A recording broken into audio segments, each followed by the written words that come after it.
Donc, bienvenue à tous pour ce webinaire donc pour une assiette durable et saine pour les enfants.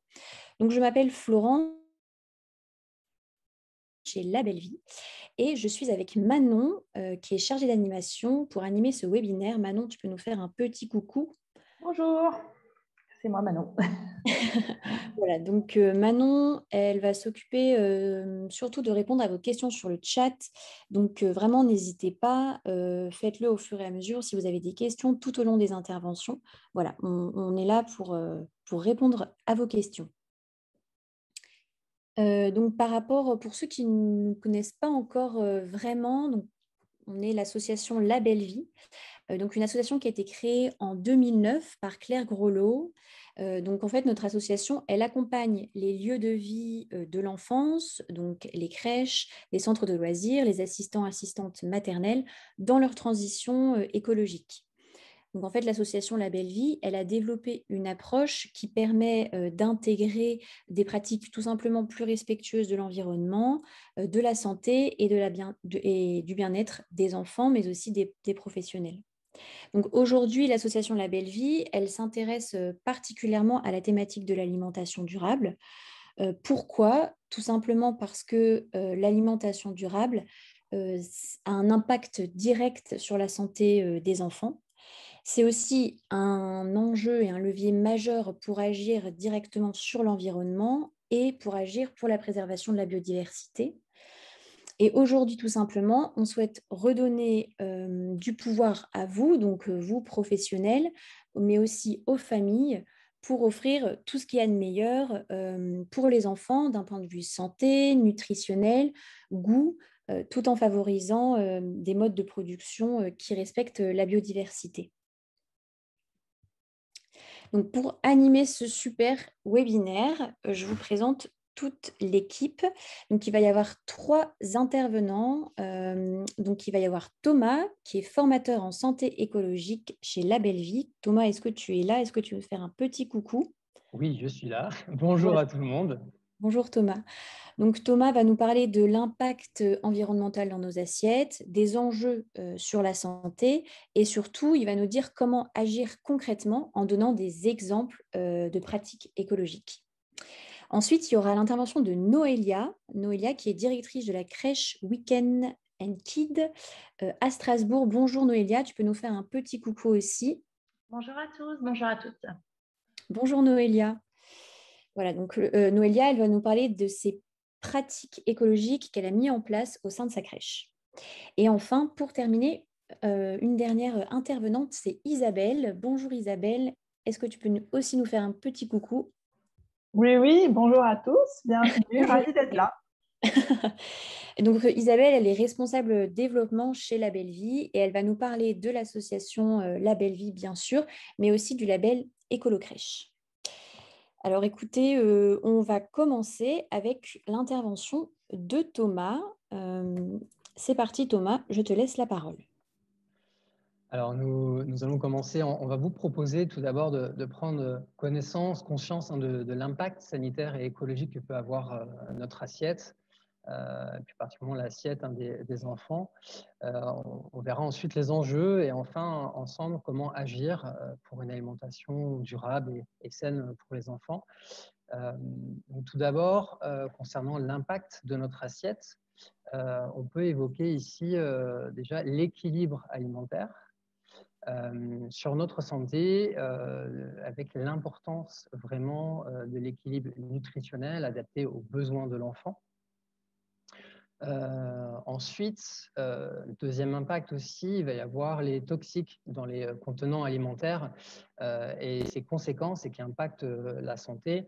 On peut ici citer à titre d'exemple la notion de chauffer des contenants en plastique qui va avoir pour conséquence des migrations de résidus de molécules toxiques dans l'alimentation. Donc on verra que évidemment la notion de s'en préserver, ça va être d'éviter et d'arrêter cette pratique-là. Mais c'était voilà, juste pour illustrer un exemple de toxique dans les contenants.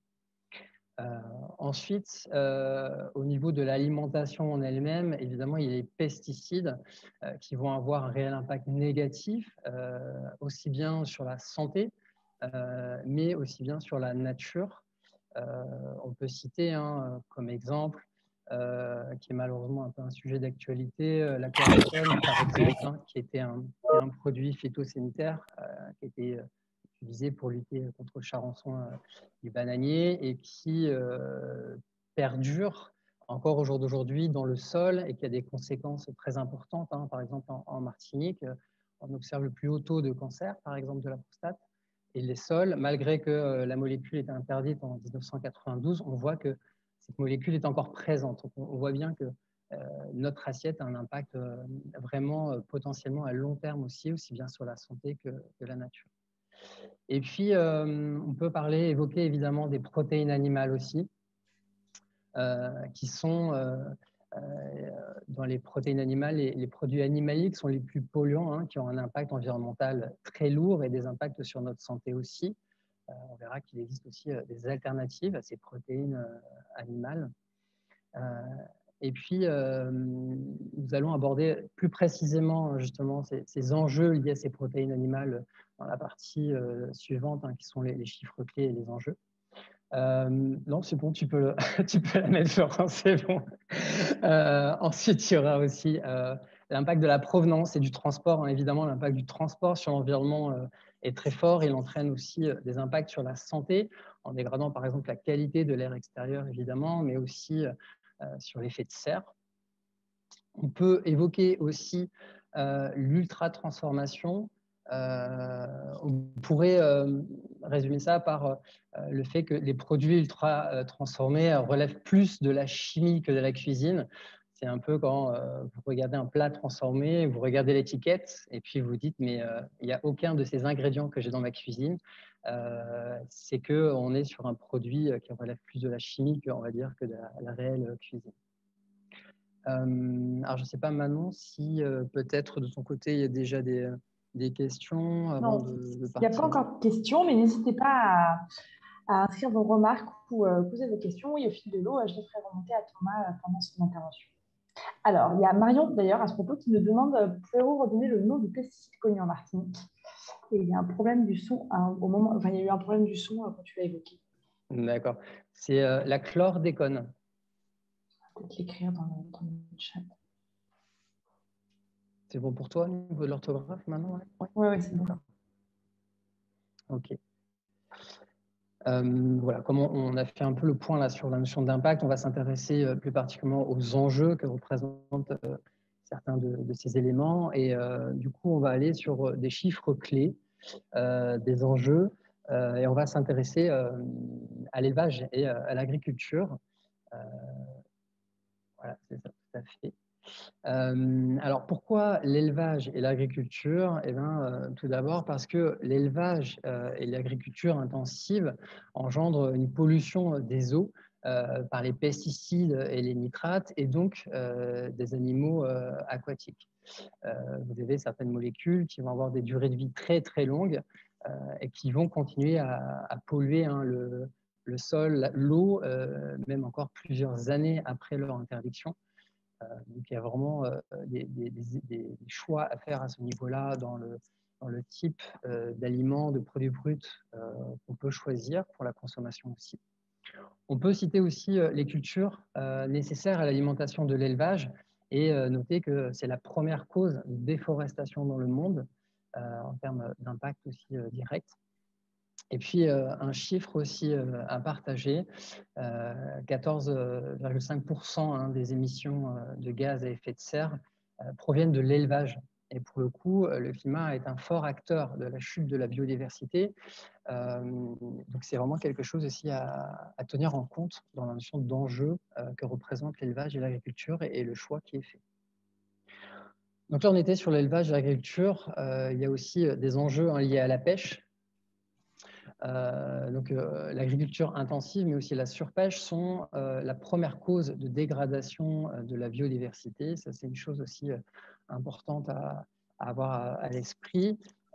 Si vous voulez approfondir cet élément-là, vous avez la plateforme intergouvernementale scientifique et politique sur la biodiversité et les services écosystémiques. Je vais vous donner les 5 lettres, ce sera plus simple de vous en rappeler et à le retrouver sur Internet. Donc, c'est IPBES. Si vous voulez approfondir un peu ces éléments-là en termes de ressources, ça peut être c'est une source vraiment très pertinente. Et puis, il y a la surconsommation de poissons qui encourage leur surexploitation, puisqu'il faut savoir que la pêche s'approvisionne d'espèces sauvages. Et au jour d'aujourd'hui, un tiers des poissons à travers le monde sont surexploités. Donc, on est vraiment aussi sur une réelle mise en danger de la biodiversité concernant la pêche. Donc, on a évoqué lorsqu'on parlait de l'impact au niveau de l'assiette, des protéines animales et au niveau des enjeux globaux de l'alimentation carnée. Ce qu'il faut noter, c'est qu'annuellement, si on l'illustre par une comparaison avec le parcours effectué par une voiture, si on prend une personne, par exemple, qui consomme des repas sans viande et issus de l'agriculture biologique, à un régime carné non issu de l'agriculture biologique, on peut noter que lorsque le repas est sans viande et issu de l'agriculture biologique, ça équivaut à un peu moins de 2000 km parcourus en voiture en termes d'impact environnemental, alors qu'un régime carné et non issu de l'agriculture biologique, on est un peu moins de 5000 km. Donc vous voyez que en termes d'impact direct environnemental, on n'est même pas sur l'aspect sanitaire, hein, l'aspect santé, mais rien que sur l'aspect environnemental, on observe que l'impact il est vraiment beaucoup plus important, presque 2,5 fois plus important. Mais là, c'est pareil, s'il y a des choses que vous souhaitez approfondir, il existe une source qui a été rédigée par Greenpeace, qui est vraiment très intéressante. Le rapport s'appelle « Moins mais mieux » pour moins de viande et de produits laitiers pour une planète en bonne santé. Il a été publié en 2018. Et c'est un document qui est un résumé d'un rapport technique beaucoup plus détaillé pour après ceux qui veulent aller plus loin. Et qui apporte vraiment des éléments et des arguments tout à fait pertinents. Donc là, déjà, peut-être concernant l'aspect protéines animales, agriculture, pêche, est-ce que Manon, de ton côté, il y a des questions, des points qui ont besoin d'être précisés de la part des participants? Non, il n'y a pas de questions pour le moment qui... D'accord. Alors, concernant les enjeux de santé, ce qui est important de noter, c'est que l'alimentation pendant l'enfance influence toute notre vie. Ce qu'il faut savoir dans la petite enfance particulièrement, c'est qu'on est vraiment sur un organisme immature en pleine construction. Certaines études montrent aussi l'impact direct même avant naissance, donc pendant la grossesse. Donc, il y a vraiment urgence à être attentif à la qualité de l'alimentation, à la qualité des produits choisis, et on verra aussi au choix aussi de cuisson, à la manière de cuisiner, de préparer. Tout ça va avoir un impact aussi. Ensuite, la notion de trop de plastique dans les emballages alimentaires. Alors, vous allez avoir un impact environnemental qui peut vous paraître évident, mais il va y avoir aussi, au niveau des plastiques qui sont constitutifs des emballages alimentaires, une présence de certaines molécules comme des phtalates ou des perturbateurs endocriniens qui vont agir sur le système hormonal et donc qui vont engendrer des impacts au niveau de la physiologie et qui peuvent sur le long terme, qui vont développer sur le long terme au niveau des perturbateurs endocriniens, des réels troubles avec, c'est pas pour alourdir l'ambiance du tout, mais qui peuvent amener voilà, des réels problèmes de santé comme des cancers et ainsi de suite. Ce qu'il faut retenir hein, sur perturbateur endocrinien, on entend par perturbateur endocrinien voilà, toute substance chimique, alors naturelle ou de synthèse, qui vont être capables d'interférer avec la régulation hormonale, qui vont entraîner aussi des pathologies. Ensuite, la notion, on parlait d'équilibre nutritionnel sur l'impact sur l'assiette. Il faut noter aussi hein, qu'une alimentation trop riche en produits animaux et ultra transformés, donc elle est associée non seulement à des risques accrus de maladies chroniques, tels que surpoids, obésité, donc le diabète de type 2, la stéatose hépatique, qui est aussi une maladie chronique qui est très présente et qui ne cesse de croître malheureusement, et tout ce qui est maladie cardiovasculaire et certains cancers. Mais évidemment que ce choix d'alimentation carnée et ultra transformée va avoir aussi un impact sur la dégradation de notre environnement. Alors évidemment, une fois que ce constat a été réalisé, la question émergente, c'est bien celle de qu'est-ce qu'on fait? Comment est-ce qu'on peut agir? Parce qu'évidemment, à partir du moment où on observe qu'il y a des choses à améliorer, l'objectif c'est de faire évoluer ces pratiques-là. Eh bien, il y a de nombreuses pistes hein, qui existent et les lieux de vie hein, qui sont engagés dans la démarche Label Vie les mettent en place. D'ailleurs, nous verrons tout à l'heure à travers le témoignage de Noélia, ce que concrètement se fait au sein de la structure Weekend Aid Kids. Mais nous pouvons déjà ici citer parmi les actions possibles et existantes au sein des structures qui sont engagées dans la démarche. On peut les classer pour évoquer ces solutions-là en 3 catégories. Parce que l'alimentation, ce n'est pas uniquement la santé, ce n'est pas uniquement l'environnement, c'est aussi tout ce qui se passe autour du vivre ensemble. Ce sont 3 piliers qui sont vraiment importants aussi hein, lorsqu'on parle des intérêts d'une alimentation durable et de qualité. C'est aussi comment l'alimentation est partagée, comment la vie s'organise aussi au sein de la structure autour de l'alimentation. Donc, concernant l'approche environnement, une des choses à favoriser, évidemment, c'est toute la notion de diminuer significativement sa consommation de viande. À titre d'information, hein, si on passe en bio avec la même production, il y a des études hein, qui montrent qu'on a besoin de 30% de surface agricole en plus. Ça, c'est aussi à noter. Cette notion de surexploitation des sols. Évidemment, consommer du poisson pêché durablement et réduire, hein, car la question de la répartition mondiale est importante à noter. Hein. On pourrait noter qu'il y a 2 fois trop de poissons consommés en France. La notion de passer au vrac est une solution à vraiment envisager, à favoriser sur la disparition du plastique concernant l'emballage. Et garder à l'esprit que dans la notion de plastique, ce n'est pas uniquement après la gestion des déchets, hein, mais c'est toute sa fabrication aussi, hein, à base de produits bruts issus de la pétrochimie, qui a un réel impact aussi sur l'environnement.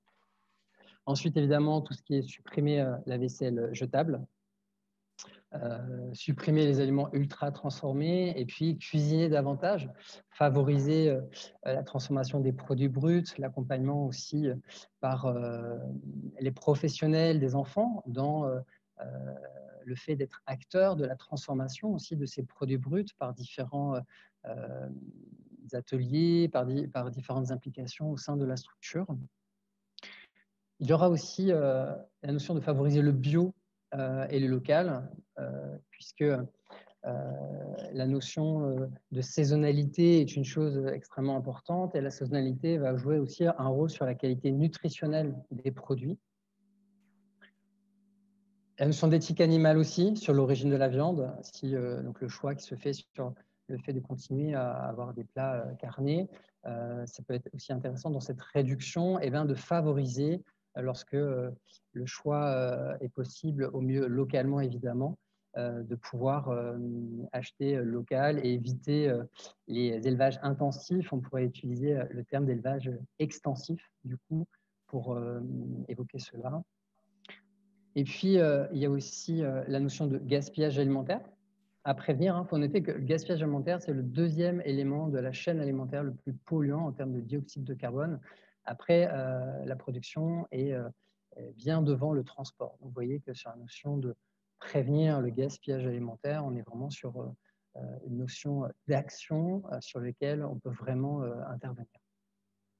Le gaspillage alimentaire, pour l'éviter, tout simplement, ça peut être arriver à ajuster les commandes, rassembler les achats aussi, et puis ça peut être laisser les enfants se servir, oser proposer aux enfants le fait de se resservir aussi, de plutôt servir des petites quantités, mais que l'enfant puisse se resservir sur certains produits comme les légumes. Et puis, proposer véritablement une diversité de protéines dans les menus, dans les protéines végétales. À titre d'exemple, on peut citer les légumineuses, par exemple. Il y a des associations vraiment intéressantes à envisager en termes de légumineuses et de céréales complètes. Alors, j'ai vu qu'il y avait pas mal de choses qui s'affichaient, Manon. Du coup, Oui, je tout à vais te fait. laisser partager les questions. Alors, il y a une première remarque de Claudine qui nous indique que son conjoint étant dans l'agriculture, elle a donc un regard peut-être un peu différent dessus, mais il nous indique que pour les passages en bio, apparemment, il y aurait une nécessité d'avoir plusieurs passages pour les traitements. Et donc, elle se pose la question par rapport à l'impact environnemental que peut avoir le bio comparé à des produits chimiques dits classiques. Elle se pose la question de cet impact du bio par rapport aux produits conventionnels de traitement. Alors, il faut savoir que dans tous les cas, au niveau du cahier des charges, du label AB ou de l'Eurofeuille maintenant, qui est le label AB a été maintenant élargi à l'ensemble des pays européens. Dans tous les cas, l'impact de l'agriculture biologique est dans tous les cas moindre en deçà de l'impact d'une agriculture conventionnelle, des fois parfois en général la monoculture. L'agriculture issue de l'agriculture les produits issus de l'agriculture biologique, par exemple, les produits phytosanitaires de synthèse sont interdits. Alors que lorsqu'on est sur une agriculture standard, ces produits-là sont autorisés. Et lorsqu'on utilise le mot synthèse, il faut garder à l'esprit que lorsque c'est un produit de synthèse, il a été fabriqué par l'homme et en général, la nature le sait n'arrive pas à dégrader ces produits-là totalement. Donc, dans tous les cas, il restera, au pire des cas, des résidus, mais en général, ces produits-là vont avoir des durées de vie très longues et vont rester dans l'environnement et continuer à avoir des impacts négatifs sur l'environnement et la santé. Donc, dans tous les cas, une agriculture biologique aura un impact moindre qu'une agriculture conventionnelle. Alors, c'est encore mieux lorsqu'on arrive à faire une agriculture biologique couplée avec une approche de la permaculture. Alors là, pour le coup, on est sur quelque chose d'encore plus synergique et très intéressant. Merci Thomas. Du coup, on avait une autre question de la part de Cécile, là concernant les contenants et notamment les emballages plastiques. Donc, elle se pose la question, quelles sont les actions qui peuvent être menées en structure, j'imagine, en crèche, par rapport aux emballages plastiques, mis à part le vrac, qui n'est pas forcément pratique, selon Cécile, en structure. Alors, une des premières actions qui est faite, c'est déjà d'acheter en gros. On est déjà sur le fait de bannir tout ce qui est emballage individuel des produits. Vous allez déjà être sur une réduction des emballages. C'est déjà un premier pas et déjà pour certaines structures, ça nécessite un réel investissement de changement de pratique parce qu'il faut savoir qu'à partir du moment où on réfléchit à l'alimentation, à une alimentation différente, comme ici par l'approche d'un emballage non plastique, il faut savoir que il y a différentes choses qui vont être imbriquées. Donc, passer à un changement de type d'emballage, il va falloir aussi voir comment l'équipe réagit à cela. Est-ce qu'il y a besoin de l'accompagner? Est-ce que ça va changer le déroulement, par exemple, des collations? Est-ce que ça va changer et qu'il va falloir augmenter le temps de ces repas? Et puis, au-delà de changer uniquement les emballages, ce qui pourrait être intéressant aussi, c'est de réinterroger la manière dont se déroule, par exemple, la collation. Est-ce qu'au lieu de réfléchir à un autre type d'emballage, si on est sur, par exemple, des gâteaux, des produits transformés individuels, est-ce que ça ne pourrait pas être une opportunité d'arrêter tout simplement emballage et produits transformés et de retourner sur des produits bruts? Et pour le coup, on cumule comme ça la disparition de l'emballage et l'augmentation qualitative du produit, par exemple. Alors, il y a une remarque des professionnels qui indique qu'il faut effectivement avoir aussi le lieu approprié pour le stockage, pour les achats en gros. Ça, c'est effectivement quelque chose qu'il faut penser. Il y a Julie qui posait la question, est-il préférable d'acheter local et non bio ou bio mais avec du transport? Ça va dépendre en fait des critères que vous souhaitez mettre en avant. En favorisant le bio, alors le premier, est-ce que maintenant tu peux me redire juste le premier, c'était bio et non local, c'est ça? Oui, tout à fait. Bio et non local ou bien local et non bio, c'est ça? C'est ça. D'accord.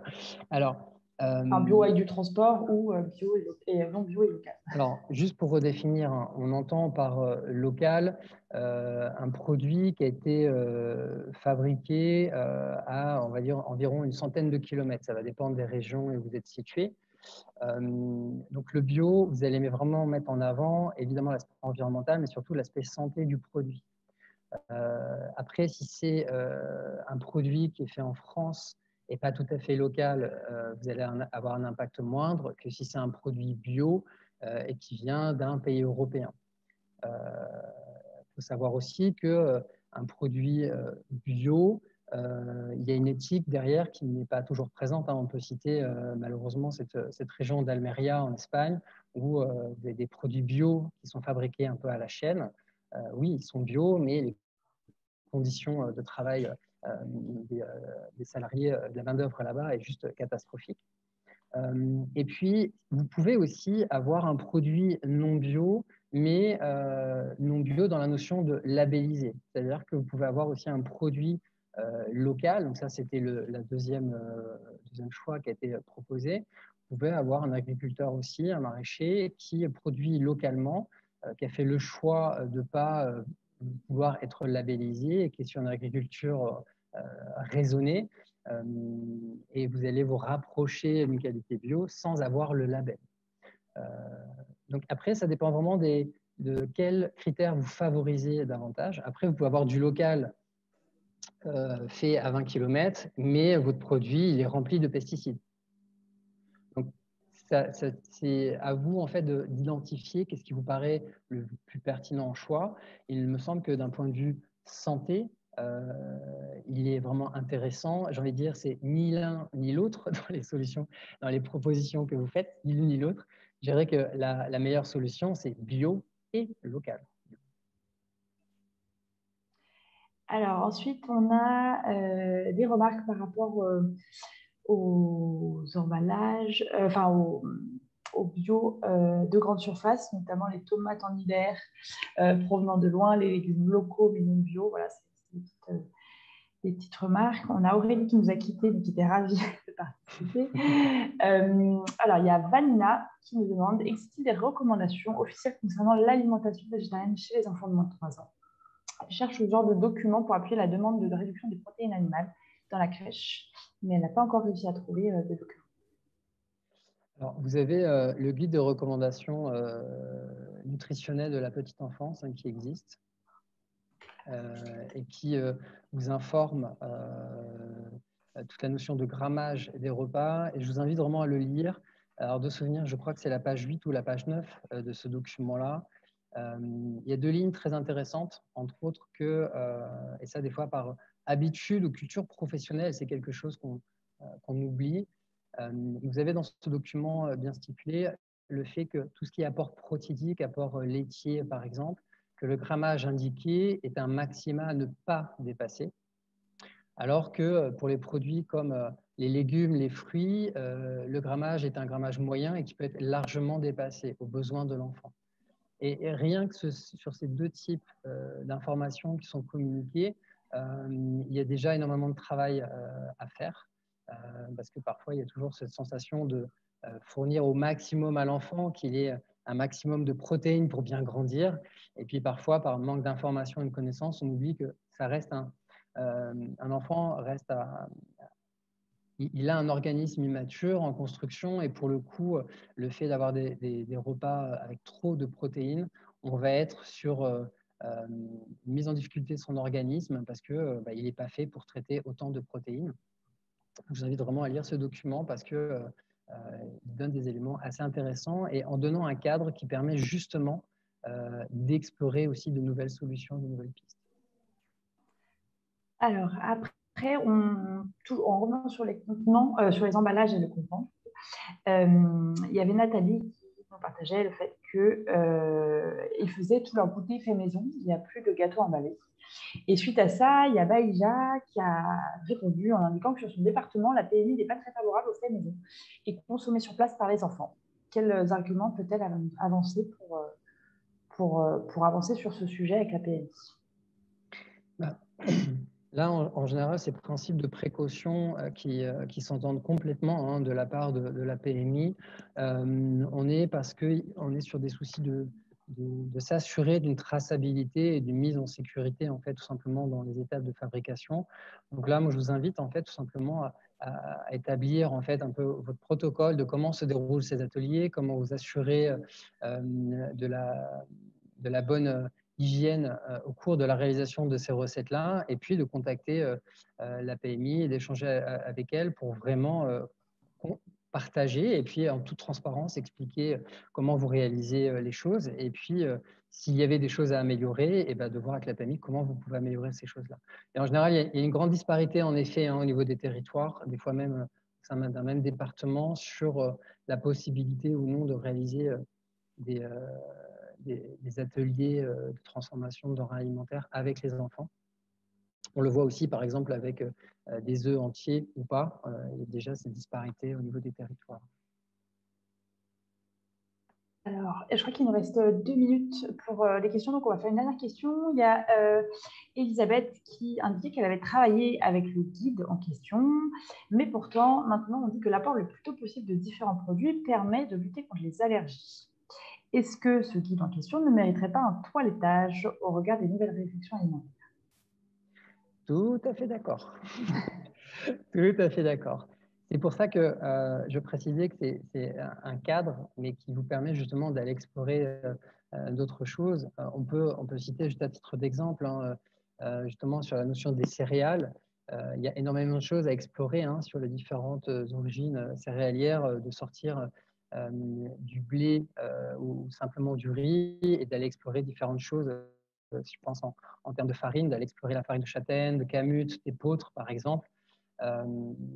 Là-dessus, justement, il existe des ouvertures, des solutions, ce sont des choses qu'on aborde d'ailleurs en formation. Donc oui, il y a des possibles et le toilettage, je vous rejoins complètement là-dessus. Il y a une dernière remarque, ce ne sera pas une question, mais c'est du coup une personne qui indique qu'il y a l'application Yuka qui permet de visualiser de quoi sont composés les différents aliments grâce au code barre de l'aliment. Donc, vous pouvez scanner l'aliment en question et voir le Nutri-Score. Voilà, c'est une remarque. Tout à fait.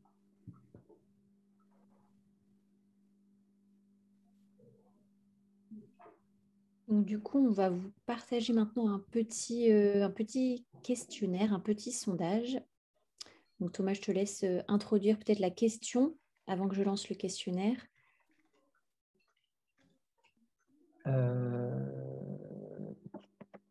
Bon, je vais lancer le questionnaire. Ça va être... Oui, c'est ce que j'étais resté là-dessus. Alors, c'est parti. Oui, c'est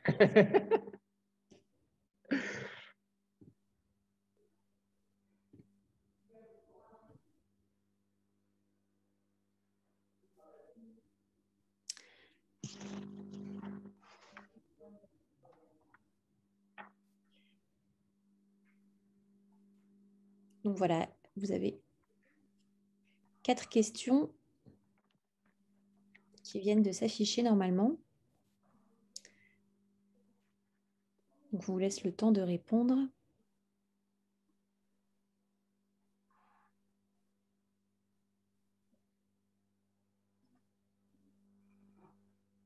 Oui, pour contextualiser, si les personnes qui n'avaient pas eu le temps de lire la slide d'avant, c'est un petit sondage sur votre engagement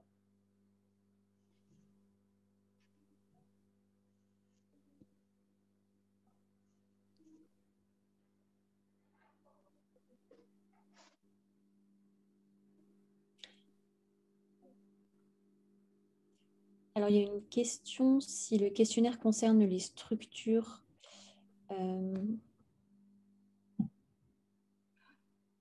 Oui, on est sur les questions structure. Parfait. Alors, vous êtes un petit peu plus de la moitié à avoir répondu au sondage. Donc, on va encore attendre un petit peu.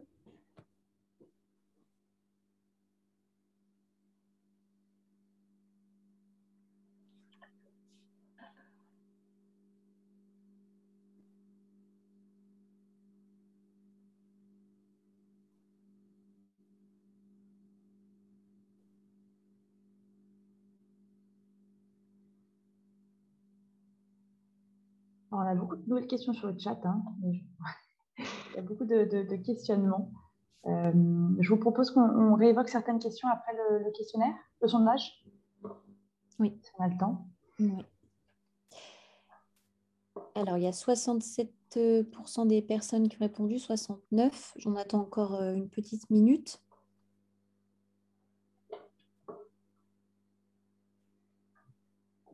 Merci à tous ceux qui ont répondu à ce questionnaire.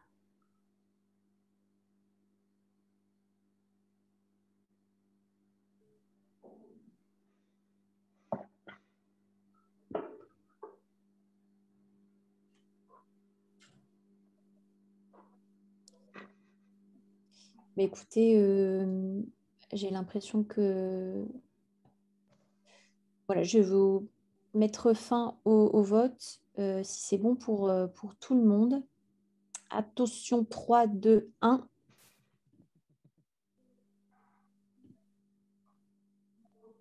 Voilà. Thomas, tu vois bien les résultats? Ouais, super, je te remercie. Alors, sur la première question qui vous était proposée sur la part du bio dans vos repas, on est donc à une majorité de moins de 25%. Ensuite, on est un peu dans l'ordre des réponses proposées, 50, 75, 100%. J'attire juste votre attention. Je vous invite à aller regarder la loi Egalim et les engagements qui vont se faire dans les années qui vont arriver là, typiquement sur la proportion aussi d'alimentation de qualité et surtout d'alimentation bio dans les repas. Vous allez le regarder. Donc, si c'est moins de 25%, mais entre 20 et 25%, c'est bon. Mais si c'est moins 20%, je vous invite vraiment à aller regarder cette réglementation. Mais 6%, 100% bio, ça c'est intéressant, et 24% au moins 75%. Donc ça fait quand même un tiers à plus de 75%. Donc, OK. Et puis il y a des choses, il faut savoir aussi qu'après il y a un contexte de terrain, donc des choses qui prennent plus ou moins de temps aussi à changer. Donc c'est un réel travail aussi de fond. Ensuite, concernant les matières, la matière de vos contenants, très intéressant, on a une majorité de verre, VE2RE évidemment, et puis le plastique est juste, juste après. Donc il y a une notion de transition aussi là, intéressante à envisager. Et là c'est pareil, lorsqu'on est tout simplement sur un changement de matériau, ça peut paraître simple, on se dit il suffit de changer la vaisselle. Et puis, on se rend compte qu'il y a beaucoup de questionnements derrière, mais ça va casser. Est-ce que les enfants vont être capables de s'en servir en faisant attention, et ainsi de suite, ainsi de suite. Mais les structures qui font cette transition-là sont largement, agréablement surprises, justement, lorsqu'elles font cette transition de plastique vers verre ou inox, voire faïence. Je vous invite à aller voir ce qui se passe à Limoges, par exemple. Toutes les structures de la petite enfance passent en plateau, en porcelaine. Alors évidemment, c'est la porcelaine adaptée et fabriquée à Limoges en plus. Donc là, il y a vraiment des très belles initiatives aussi à aller voir. Par qui est fait le service? Très grande majorité par les adultes, mais on a quand même presque 20% par les enfants. On est d'accord, les enfants, on est sur les plus grands, évidemment. Sinon, le service mettrait du temps quand même à se faire. Donc ça, c'est intéressant aussi sur la notion de comment se déroule ce temps de partage du repas, quelle place on laisse à l'enfant. Et là aussi, on est sur un travail d'alimentation durable aussi, de l'alimentation de qualité. On est au-delà de l'assiette, on est aussi sur ce partage. Il y a aussi de très belles pistes à évoquer, à réfléchir. Ensuite, pour la dernière question qu'on vous proposait, c'était sur la fréquence faite au sein de vos structures pour les ateliers cuisine. Donc, on est sur une répartition presque de 30% pour chaque, avec quand même une fois par mois bien devant. Ça, c'est aussi intéressant de réfléchir sur le format. Est-ce que c'est seulement atelier cuisine pro et enfants, ou bien pro et parents et les enfants sont avec d'autres professionnels et on fait juste un atelier pro-parents. Il y a des choses très intéressantes qui se passent à ce moment-là aussi. Ou bien on compile, on fait des ateliers pro-parents-enfants. Il y a vraiment des combinaisons intéressantes aussi à réfléchir là-dessus. Merci beaucoup pour vos retours, pour votre partage sur votre engagement, parce que c'est vraiment très, très intéressant et très encourageant. Thomas, je peux me permettre une dernière question qui est revenue plusieurs fois dans le chat. C'était par rapport aux ateliers cuisine et les œufs. Il y a plusieurs professionnels qui se posent la question de savoir l'utilisation des œufs, comment ça se passe. Donc, si tu peux apporter quelques précisions là-dessus.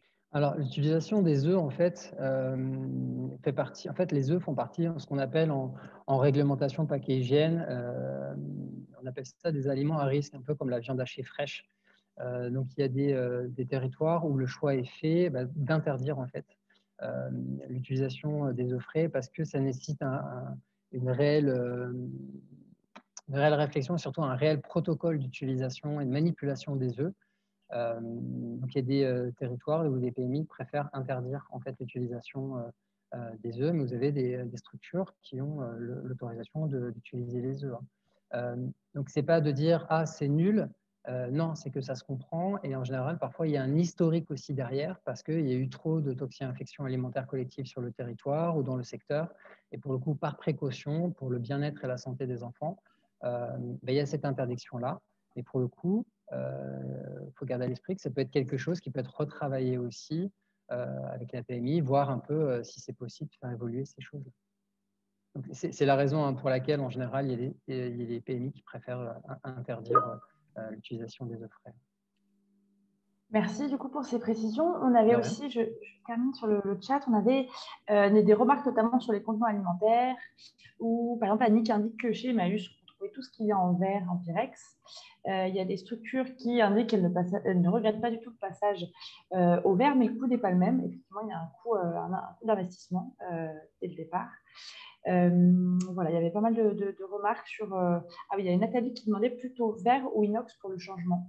Là, Thomas, je te laisserai répondre. Alors, plutôt verre ou inox, ça dépend de pas mal de choses. En termes d'impact environnemental, par les études qu'on a, il n'y a pas de trop grande différence. Après, on va être sur une approche du matériau en général. Déjà, le verre casse plus facilement que l'inox, évidemment. Donc, il y a le rapport à la casse aussi, en fonction de l'équipe, des professionnels, les structures qui préfèrent ne pas avoir à gérer la casse et qui partent sur l'inox. En notant que les structures qui sont passées du plastique au verre n'ont pas observé tant de casse qu'ils se l'auraient imaginé, en fait. Il y a vraiment, c'est vraiment une représentation de l'esprit. Après, vous avez aussi la sensation au matériau. Ça veut dire que, par exemple, boire dans un verre en verre, boire dans un verre en inox, il y a des personnes, ça leur convient vraiment pas, cette sensation un peu de froid en fait, que peut avoir l'inox, par exemple. Les structures qui ont essayé du fait l'insonorisation de leur salle de repas, par exemple, l'inox représentait trop de bruit aussi. Ça les gênait pour ces équipes-là, ça faisait trop de bruit. Et puis, ça dépend si vous êtes sur un système de plateau ou un système de couvert aussi. Ça veut dire que, évidemment, si vous êtes plus sur un système de plateau, l'inox sera beaucoup plus facile à trouver qu'en verre. À ma connaissance, je ne connais pas des plateaux en verre. Mais si vous êtes sur un système d'assiette couvert verre, en général, la tendance va sur le verre pour l'assiette et le verre, mais de toute façon, les couverts, c'est inox. Merci Thomas pour toutes ces réponses. Alors je coupe un petit peu, mais c'est mon rôle de faire passer la parole. Et du coup, maintenant, on va laisser parler Noélia. Donc je vais vous remettre la petite présentation. Donc Noélia, est-ce que tu nous entends bien? Oui, super bien, oui. Parfait. Voilà, donc Noélia, je te laisse la parole. Oui, merci beaucoup Florence. Alors, je vais commencer par vous présenter rapidement donc la crèche Week-end des Kids. Donc, je l'ai fondée l'année dernière. On a ouvert en juin 2020, donc c'est assez récent. Aujourd'hui, on a une deuxième crèche qui a ouvert fin mars. Donc, nous avons la chance d'avoir deux crèches qui sont situées juste à côté l'une de l'autre. Et par rapport à notre choix au niveau donc de tout ce qui était alimentaire, c'était hyper intéressant justement de pouvoir fonctionner avec deux structures côte à côte. Donc, en fait, la crèche Week-end des Kids, sa particularité, c'est que c'est une crèche écologique, ouverte 7 jours sur 7 et 24 heures sur 24. C'est-à-dire que donc j'ai voulu répondre aux besoins des parents qui travaillent en horaire atypique, le week-end, les nuits, et qui n'avaient que très, très peu de possibilités de faire accueillir leurs enfants. Et c'était également aussi un projet pour proposer des gardes régulières à l'année, mais aussi des gardes occasionnelles et soutenir la parentalité. Puisque effectivement, on sait que quand on est parent, on a aussi besoin de souffler un peu et de pouvoir effectivement prendre un petit peu de temps pour soi. Donc, au niveau de notre choix de cuisiner sur place, effectivement, je l'ai eu dès le départ. En fait, c'est vrai que j'ai eu de la chance qu'on me propose un local qui était brut au départ, donc un local tout neuf. Donc, on a pu travailler avec justement l'association La Belle Vie que j'ai contactée dès le départ de mon projet et qui m'a accompagnée du coup depuis le début. Donc, on a pu aménager, avoir un plan en tête d'aménagement vraiment spécifique pour toute la crèche et notamment pour le choix des matériaux, etc. Et donc, pour la cuisine, comme je voulais qu'on cuisine sur place dès le départ, c'était important pour moi que les repas soient faits maison, que, voilà, que quelqu'un puisse prendre cette tâche, entre guillemets, en charge. Et ne pas du coup obliger entre guillemets les professionnels qui étaient auprès des enfants de se détacher pour pouvoir cuisiner tous les jours. C'est vrai qu'en micro-crèche, c'est en principe c'est ce qui se fait la plupart du temps et c'est pas toujours évident pour les professionnels d'avoir cette tâche un petit peu quotidienne qui est pas souvent, qui est pas toujours leur choix et qui est parfois un petit peu compliqué à organiser. Du coup, au niveau de la cuisine, vous avez pu voir sur la photo, en fait, on a travaillé avec la marche en avant, c'est-à-dire qu'on a vraiment prévu un aménagement spécifique pour une cuisine collective, donc pour répondre à toute la réglementation que les services vétérinaires demandent. Donc, effectivement, on a le frigo. Ensuite, quand on sort les denrées, on les pose donc juste à côté de l'évier. On peut les nettoyer ensuite. On peut passer à la cuisson. Et ensuite, en dernier recours, on les sert donc sur le plan de travail propre. Et donc, effectivement, aujourd'hui, nous avons un cuisinier qui est donc Vincent, qui travaille à 35 heures au niveau de la crèche. Le matin, il est donc en cuisine et l'après-midi, il est auprès des enfants, puisqu'il prépare son CAP petite enfance. Donc, on a la chance tous les jours de sentir bon dès le matin avec les petites préparations qu'il concocte, du coup, faites maison. Donc, ce choix effectivement de cuisiner sur place, ça nous permet de réduire notre impact sur l'environnement parce qu'évidemment, on a beaucoup moins de contenants, de contenants, oui, des barquettes en plastique, tout ce que vous avez parfois quand vous avez un prestataire qui vous amène donc les plats des enfants. Donc pour moi, ça me paraissait beaucoup plus simple, en fait, plus pratique et plus facile au quotidien de nous-mêmes, en fait, cuisiner. Donc, je pense que c'est un choix, effectivement, aussi, malgré parfois, peut-être que vous évaluez ça à un coût. Évidemment, il y a le coût du salarié, mais c'est quelque chose qui se choisit, en fait, qui se décide. Et je pense qu'effectivement, l'un dans l'autre, c'est beaucoup plus intéressant, en tout cas au niveau de la qualité d'accueil qu'on peut proposer. Et c'était effectivement le plus important pour nous sur ce projet, de proposer vraiment une crèche idéale avec des repas préparés au jour le jour. Donc, on cuisine tout maison. On a les goûters qui sont faits maison, les repas, puisqu'en plus, on accueille les enfants 7 jours sur 7. Donc, on a des enfants qui prennent le petit déjeuner à la crèche, des enfants qui prennent le dîner le soir. Et donc, tout ce qui est goûter, enfin voilà, on arrive au niveau de l'organisation de Vincent à ce qu'il puisse effectivement préparer les brioches, les pains, les petits biscuits, voilà, tout est fait maison, les yaourts, effectivement, y compris. Alors, c'est vrai qu'au niveau de la PMI, on a de la chance dans notre département parce que elle est assez ouverte, effectivement, à toutes ces choses-là. On a aussi été accompagné par les services vétérinaires, il ne faut pas les oublier. Ils peuvent aussi être de très bons conseils et il ne faut pas hésiter à les contacter. Donc, effectivement, avec des protocoles adaptés, effectivement, il faut vraiment suivre la réglementation, il faut avoir une traçabilité dans ces documents administratifs. Mais en principe, il n'y a pas de souci spécifique et il ne faut pas avoir peur, en tout cas, de se lancer. Donc, Vincent, de par sa formation à la base de cuisinier, donc c'est son métier, il a aussi suivi la formation HACCP éco-responsable proposée par l'association La Belle Vie. Donc, effectivement, c'est une formation qui l'a aidé à mettre en place des choses un petit peu différentes de celles dont il avait l'habitude. Et c'est vrai que du coup, on a pu remplacer certains contenants alimentaires par du verre, ce qui nous semble tout à fait adapté. Donc, vous avez sur la photo de gauche, en fait, avec les petits couvercles en silicone, ça c'est des petits pots B.A.B.A. Donc, ils sont en verre, fabriqués en France et c'est hyper pratique. Vous avez plusieurs quantités, plusieurs grammages. Donc, on sert directement les compotes, par exemple, dans les petits pots individuellement, en fait, pour chaque enfant.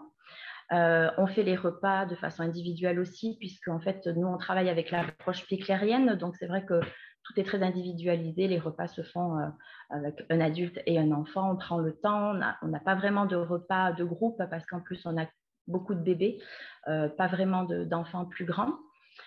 Donc, pour les plus grands, vous voyez la photo du milieu. Donc, on a effectivement de la vaisselle en vraie vaisselle, on va dire. Donc, des plats en porcelaine, des verres en verre, des couverts en inox.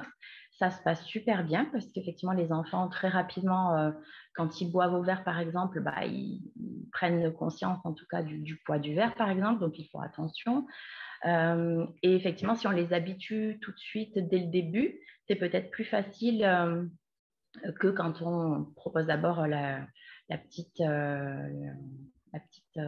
verre avec les petites anses, là, en plastique. Enfin, voilà, tout ça, c'est... pour moi, au début, c'était un petit peu gadget. Donc, effectivement, on est tout de suite parti sur de la vraie vaisselle. Pour les petits, c'est des repas dans les bras. Donc, effectivement, les contenants sont les petits pots que vous voyez.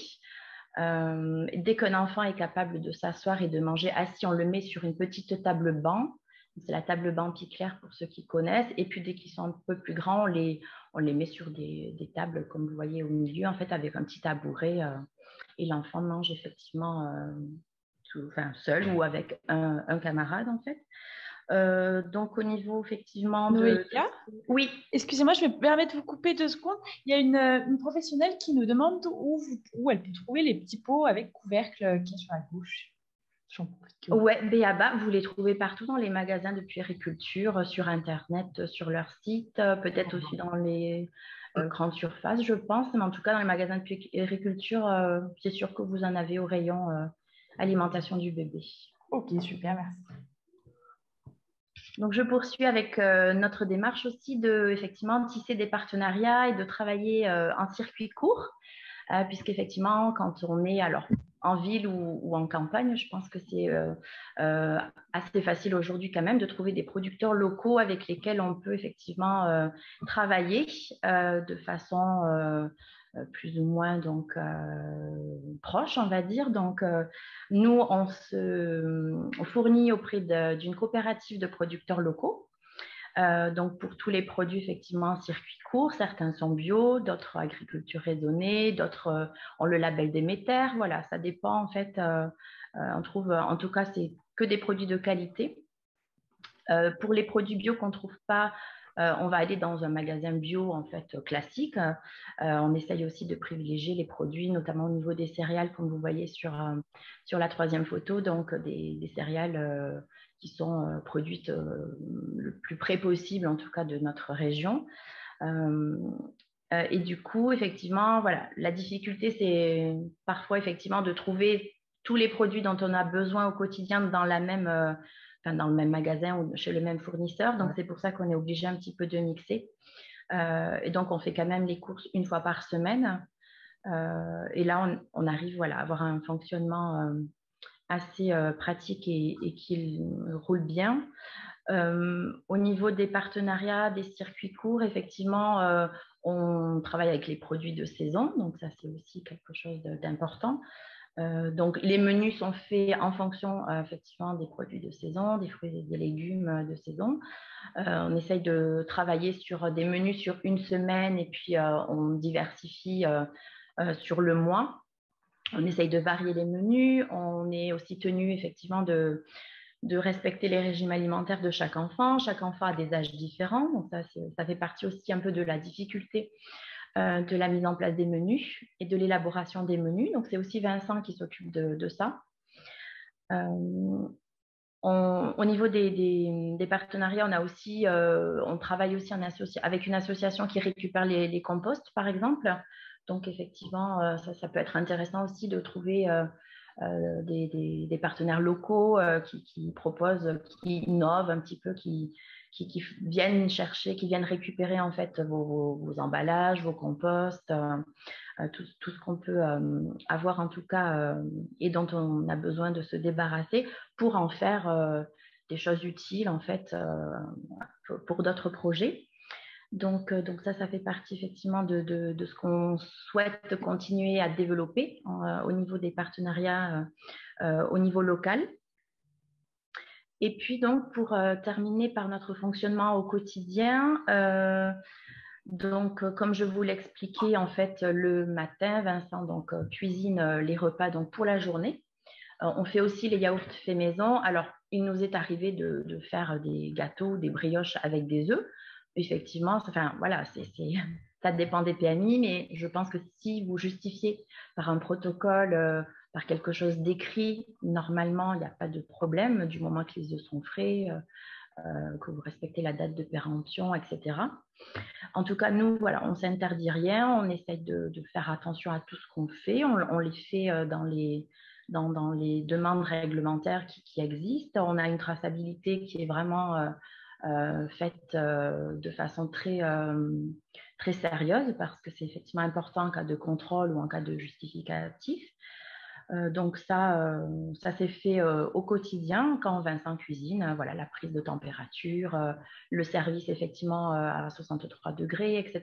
Voilà, ça fait partie des petites contraintes, mais c'est pas plus compliqué que si on doit tester la température des plats qui arrivent par le prestataire avec lequel vous travaillez, le déballage des contenants. Qu'est-ce qu'on fait des contenants? Alors, c'est vrai que la plupart des prestataires les récupèrent aujourd'hui, mais c'est quand même des déchets voilà, qu'on a produits. Donc, voilà, donc c'est toute une réflexion très intéressante et je pense que petit à petit, en fait, on peut mettre en place des choses qui vraiment nous poussent à aller toujours un petit peu plus loin.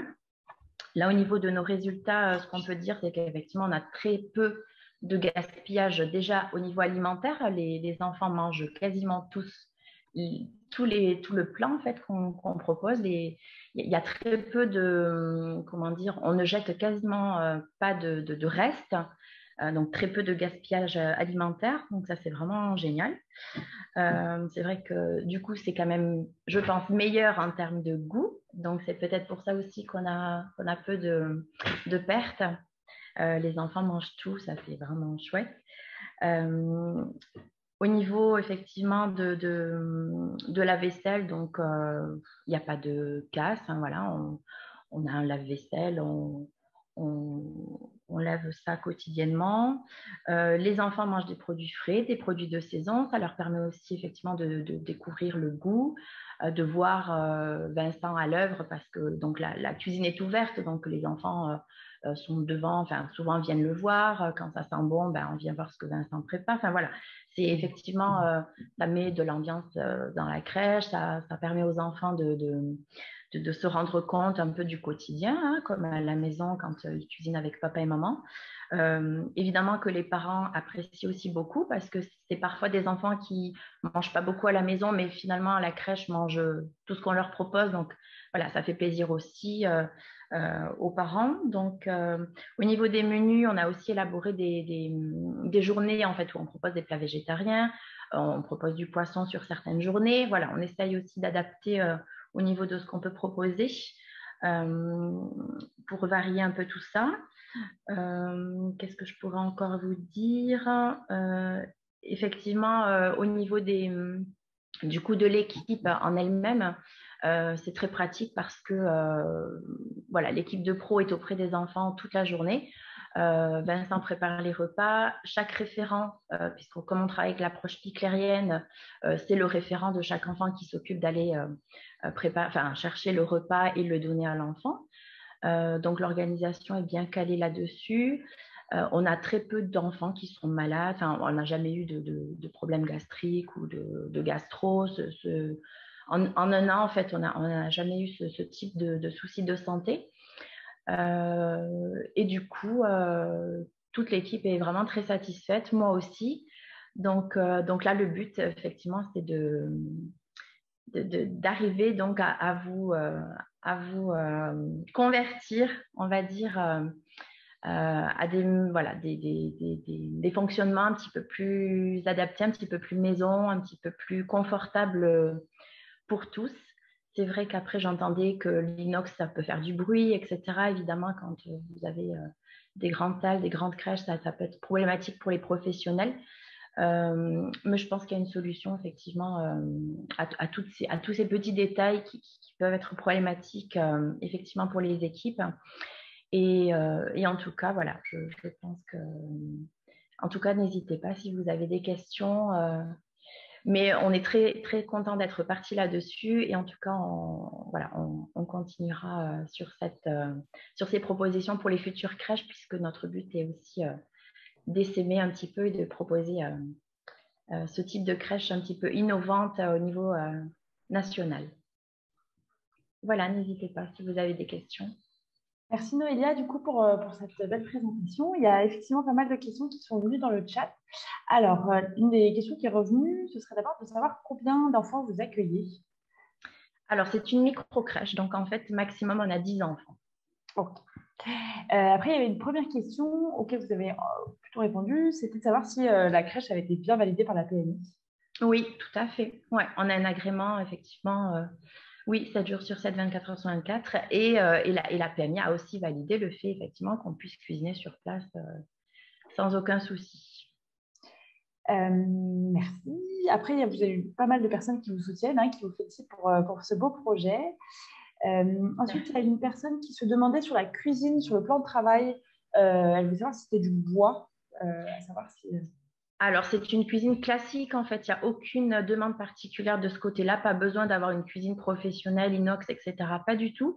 C'est une cuisine classique, en fait. Alors, ce n'est pas du bois, c'est du...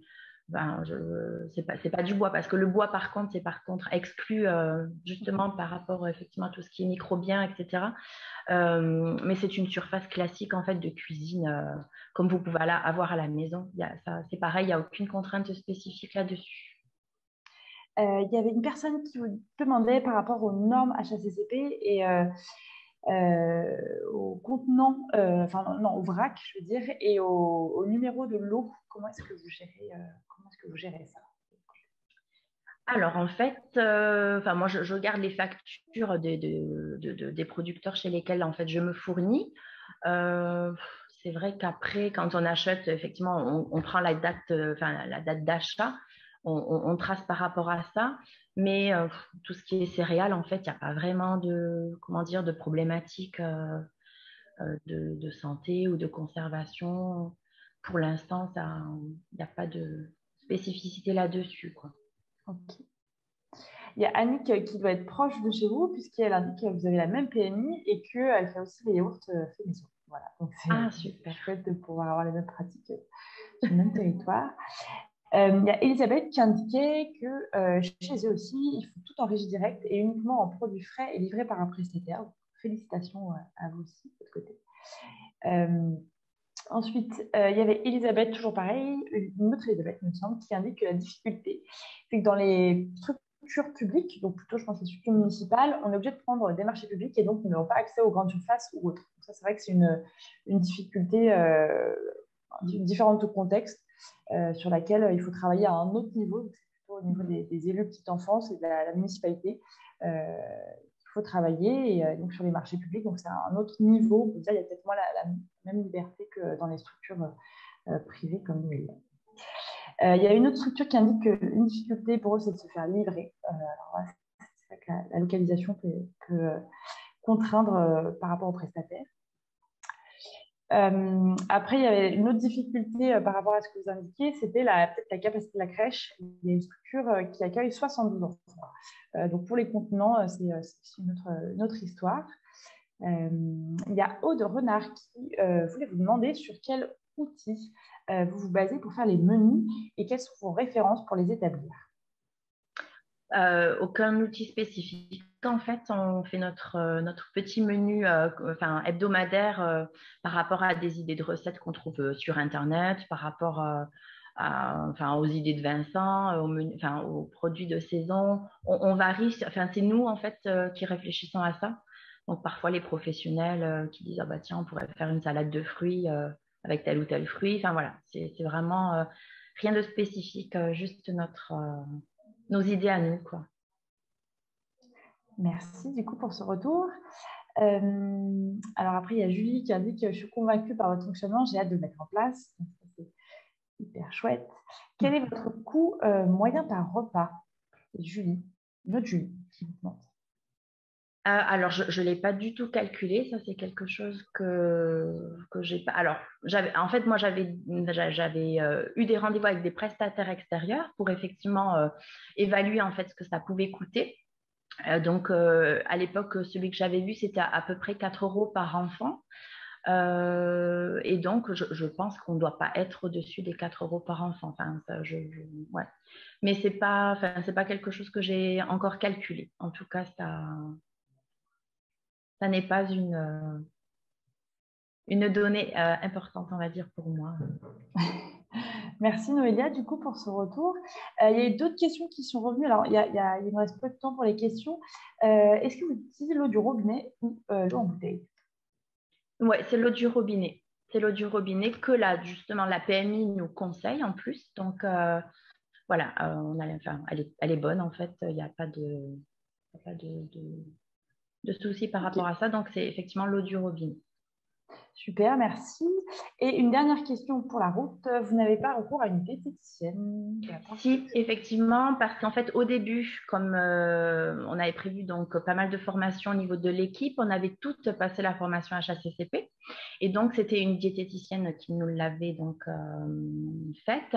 Et donc, on a gardé cette diététicienne-là. Donc, elle est effectivement partenaire de la crèche. Et donc, elle nous aide effectivement aussi par rapport à certains régimes particuliers de certains enfants. Donc, voilà, elle est là en tant que conseillère extérieure à la crèche. Donc, on n'hésite pas à la solliciter parfois quand on a des petits doutes ou des choses comme ça. Et par rapport effectivement à l'élaboration des menus aussi. Bien, merci Noélia. Juste quelques remarques par rapport aux bouteilles en plastique. Il y a pas mal de professionnels, on voit, qui utilisent l'eau du robinet, qui est autorisée par la PMI. Voilà, c'était pour faire un dernier remarque. Florence, je te laisse la parole. Oui, alors je vais donc laisser la parole à Isabelle de chez La Belle Vie. Isabelle, est-ce que tu nous entends? Oui, je vous entends très très bien. Et voilà, alors je te laisse la parole. Bon, rebonjour à tous. Donc, je suis responsable du développement pour l'association La Belle Vie. Alors, j'ai la tâche d'élargir un peu les perspectives puisque je vais vous parler quelques minutes de l'association pour que vous ayez vraiment l'image complète de ce qu'on peut faire et de ce qu'on peut apporter. Alors, vous pouvez passer la slide suivante. Alors déjà, peut-être, par vous dire, je vais commencer par souligner le fait qu'effectivement, aujourd'hui, on a fait un point assez précis sur l'alimentation durable et qu'on a on a une vocation un peu plus large qui est de permettre la transition écologique dans les lieux qui accueillent des enfants. Alors, dans les crèches, chez les assistantes maternelles et puis des enfants un peu plus grands dans les centres de loisirs. Donc, l'association est là pour mettre en place ce changement de pratique et faire en sorte que ce soit possible, ce soit vivable, tenable et vous verrez, ça amène des impacts positifs sur le fonctionnement, les professionnels et les enfants. Alors, à l'heure actuelle, le réseau La Belle Vie, il est constitué d'un peu plus de 640 crèches qui se trouvent partout en France, qui sont des crèches de toute nature. Vous avez entendu Noélia qui vous a présenté sa micro-crèche.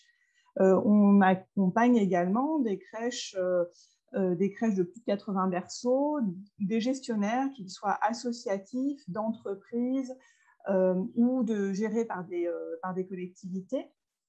On accompagne également donc, des assistantes maternelles dans la même démarche d'analyse de leurs pratiques et d'évolution de leurs pratiques.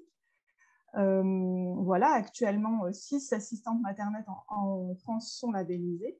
Et puis, les centres de loisirs, qui là encore peuvent être des centres de loisirs associatifs ou gérés par des municipalités et qui ont la même démarche de vouloir faire évoluer leurs habitudes, leurs pratiques, qu'elles soient pédagogiques ou sur l'alimentation ou sur d'autres sujets. Alors, je veux bien qu'on passe au slide suivant. Quelles sont nos expertises? Tout d'abord, c'est de permettre cette évolution de pratique, d'aider au changement, d'outiller les professionnels. On sait que c'est parfois compliqué quand on a été formé d'une certaine façon, quand on a travaillé de nombreuses années d'une certaine façon, d'envisager de faire autrement, de comprendre pourquoi c'est important de le faire. Et donc, par l'association et par notre travail d'accompagnement, on met à disposition des outils de mesure de ce qu'on fait, d'analyse de ce qu'on fait, et puis ensuite de suivi de projet et encore une fois de mesure du résultat. Notre rôle aussi, c'est vraiment de valoriser. Et pour valoriser, on est donc porteur de ces 3 labels, Écolo-crèche, Éco-accueil petite enfance et Éco-accueil loisirs. Et on fédère tous ces lieux qui sont engagés dans la transition écologique au sein d'un réseau qu'on anime régulièrement et au sein duquel on fait évidemment valoir toutes les bonnes expériences et les bonnes pratiques pour pouvoir, je dirais, donner envie et faire en sorte que cela soit partagé et durable. Une autre action de l'association, c'est le fait de pouvoir prouver que ce qu'on met en place, que ce qu'on annonce, fonctionne, que ça marche. Donc, on fait des études d'impact régulièrement, où on mesure en fait les effets de ce qu'on annonce dans les structures elles-mêmes. Et puis, on permet aussi, on a un système d'amélioration continue, nous aussi. On innove sur des façons de faire, sur des procédés, voilà. On est toujours en phase d'évolution nous-mêmes.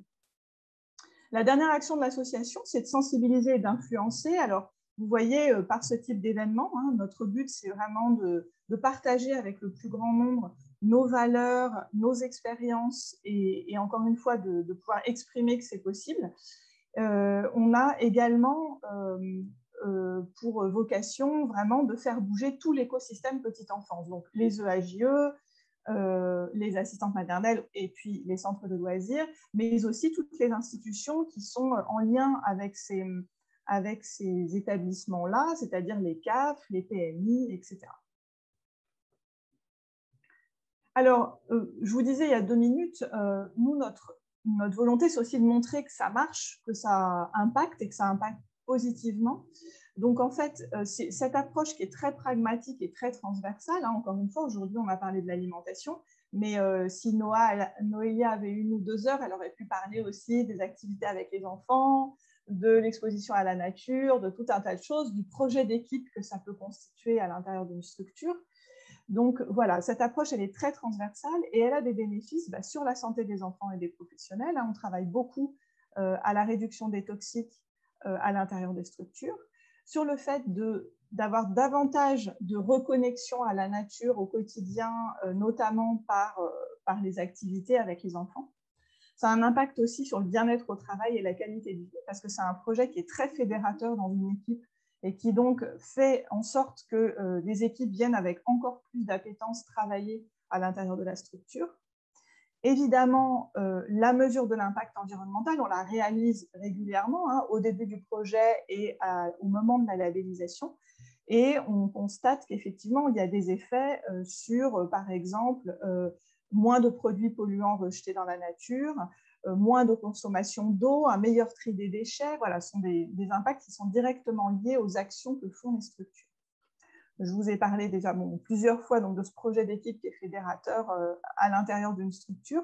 Et puis des économies que ça peut générer parce que justement, le fait de travailler avec d'autres produits, en mettant en place d'autres schéma, je dirais, de consommation, plutôt d'être dans une logique de moindre consommation, ça génère des économies. Et puis, il y a aussi des économies qui sont générées sur la sensibilisation aux éco-gestes. Hein, pourquoi c'est important de faire attention à la gestion de l'électricité, à la consommation d'eau, etc. Effectivement, on pourrait encore vous en parler pendant des heures. Il y a plein d'impacts très positifs, mais voilà, on pourra en échanger ensemble si vous choisissez d'aller plus loin. Donc, en fait, ce qu'on fait, c'est que régulièrement, vous pouvez vous inscrire à des visioconférences gratuites d'information sur les démarches Label Vie. Donc, soit si vous êtes une assistante maternelle, vous avez les liens donc, qui vont vous être communiqués dans le chat pour vous informer sur la démarche éco-accueil petite enfance. Soit si vous êtes un EAJE ou un centre de loisirs, une visioconférence qui vous détaille en fait les parcours, hein, les accompagnements en formation qu'on peut mettre en place avec chacun des gestionnaires pour vous permettre d'évoluer sur ces sujets-là. Voilà. Alors c'est très rapide, hein, je vous ai un petit peu brossé les grandes lignes de nos actions. Est-ce que vous avez des questions? Quelles sont vos questions? Il y avait une question de la part de Julie. Ces accompagnements sont-ils payants? N'importe quelle structure peut-elle en faire un? Oui, bien sûr, c'est un accompagnement qui est payant. Ce sont des formations, hein, ce sont vraiment des parcours en formation. Donc, selon en fait votre nature, que vous soyez une structure associative d'entreprise ou de collectivité, on va vous aider à monter le projet de façon un peu différente. Mais effectivement, voilà, pour intégrer cette démarche, il y a des formations et puis il y a le réseau Label Vie.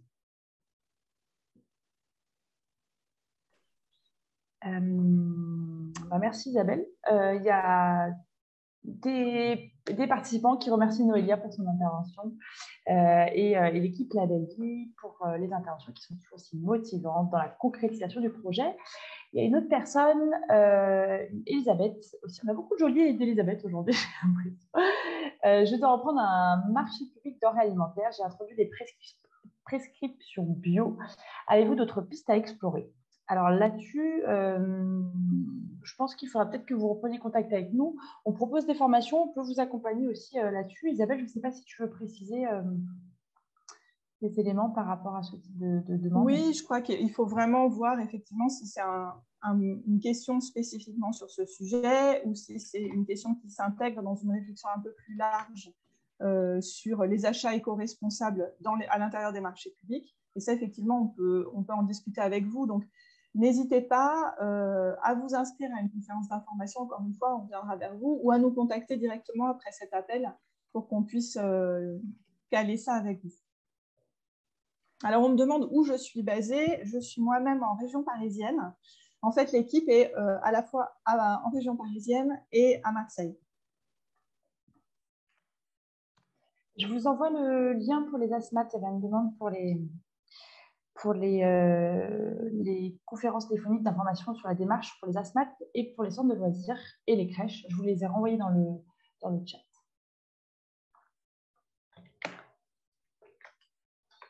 Il y a une dernière question. Alors là, on revient sur l'alimentation. Je ne sais pas si on a vraiment le temps, mais quelles sont les alternatives aux denrées animales?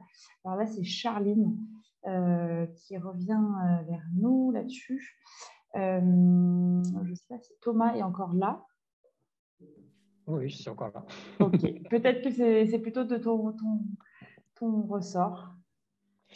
Ça dépend ce que vous appelez par denrée animale. Si on est uniquement sur la viande, ou est-ce que si vous êtes sur viande et poisson, est-ce que vous êtes sur viande, poisson, laitage et œufs, peut-être à préciser. Alors juste pour information hein, sur la notion d'apport protéique, il y a de nombreuses structures qui mettent en place une expérimentation en cours d'ailleurs dans les centres de loisirs qui a été lancée par le gouvernement depuis quelques temps sur un menu végétarien par semaine et au niveau de l'apport protéique dans la complémentarité entre autres légumineuses céréales.